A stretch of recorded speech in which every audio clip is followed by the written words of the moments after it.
So hello dear student, কেমন আছো? I hope প্রত্যেকে ভীষণ ভালো আছো। স্ক্রিনের ওপর একটা অঙ্কের কোশ্চেন দেখা যাচ্ছে, যেটা চ্যাপ্টার হচ্ছে সরল সুদ কষা। কোশ্চেনটা কি বলেছে সেটা আগে প্রথমে পড়বো। বলেছে দেখো, সরল সুদে কিছু টাকা 20 বছরে দ্বিগুণ হয়। কি বললাম? সরল সুদে কিছু টাকা, টাকাটার পরিমাণ কত জানি না। সো প্রিন্সিপাল মানে আসল এক্স ধরে নিলাম। 20 বছরে টাইম কত? 20 বছর দ্বিগুণ হচ্ছে, মানে ইন্টারেস্ট আর সুদ দুটো মিলিয়ে আসলের দ্বিগুণ হচ্ছে, তাই তো? তার মানে ইন্টারেস্টটাকেও আমার এক্স হতে হবে, এক্স আর এক্স 2x হবে, 2x হলে তবেই তো আসলের ডবল হবে, তাই না? হ্যাঁ। তাহলে রেট অফ ইন্টারেস্ট কত সেটা জানি না।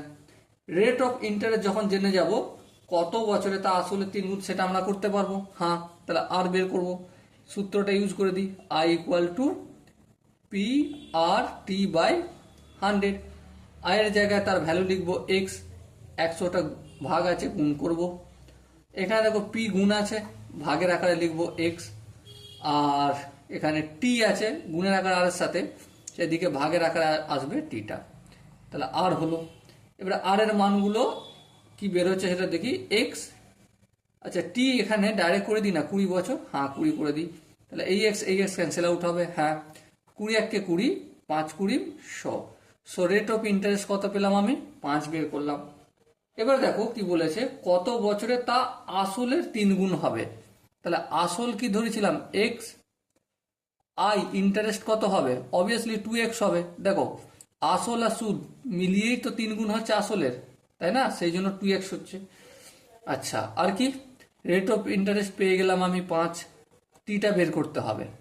সো ক্যালকুলেশন যদি করি, I equal to P R T by 100। আয়ের ভ্যালু কত? আয়ের ভ্যালু আমি পেলাম 2x, 100টা ভাগ আছে গুণ করব, পি আর হচ্ছে আরটা গুণ আছে ভাগ করব, পি এর মান হচ্ছে এক্স লিখলাম, আর এর মান হচ্ছে 5 সেটাও লিখলাম, ইকুয়াল টু টি। এই এক্স কাটাকাটি গেল, হ্যাঁ 5 1 কে 5, 5 20 100, 20কে 2 দিয়ে গুণ করলে 40। সো মাই ডিয়ার ওয়াটসন, এখানে যে 4টে অপশন আছে, অপশন এ 40 বছর, অপশন বি 30 বছর, অপশন সি 50 বছর এবং অপশন ডি 45 বছর। এর মধ্যে সঠিক অপশন কোনটা? Obviously option A is the right answer. Okay, I hope এই অঙ্কের প্রতিটা স্টেপ বোঝা গেছে।